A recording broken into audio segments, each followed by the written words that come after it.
ગૌરવની વાત એ છે કે આજે આપણા એવા નેતૃત્વ હેઠળ કામગીરી કરી રહ્યા છે જેણે વિકાસની વ્યાખ્યા બદલી નાખી છે.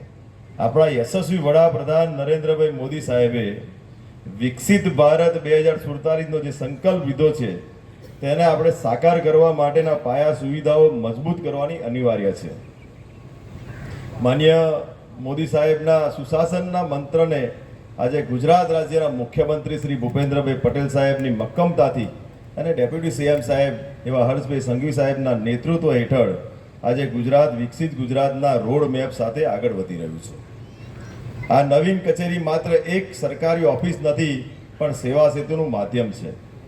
માનનીય વડાપ્રધાન નરેન્દ્રભાઈ મોદી સાહેબે ડિજિટલ ઇન્ડિયાના વિઝનને અનુરૂપ અહીં આધુનિક ટેકનોલોજી દ્વારા ગ્રામજનોને આવકના દાખલાની લઈને આયુષ્માન કાર્ડની જેવી અનેક યોજનાઓ લાભ ઝડપથી મળશે. જનતાને પારદર્શકતા રીતે તેમનો કામનો સમય મર્યાદા પૂરવા થશે.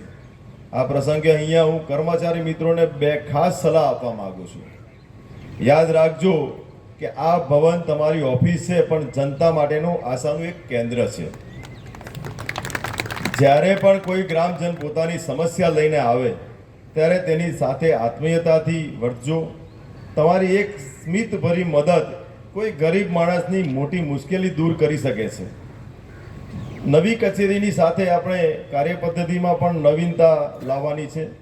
આધુનિક ટેકનોલોજીનો મહત્તમ ઉપયોગ કરી ફાઇલોનો નિકાલ ઝડપથી કરજો જેથી સરકાર તમારા દ્વારાના સંકલ્પને આપણે ખરા અર્થમાં સાર્થક કરી શકીએ.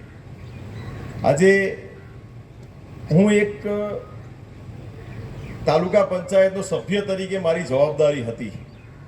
હું 2015થી હું તાલુકા પંચાયતનો સભ્ય હતો.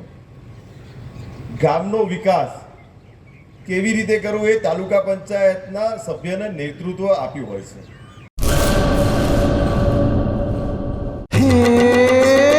સોનાનો સૂરજ ઉગ્યો રે ખેતરમાં, સાગર લક્ષ્મી બાજરી બિયારણ, લાંબા ડુંડામાં દાણા ભરપૂર, ખેડૂતને આપે ઉપજ ભરપૂર.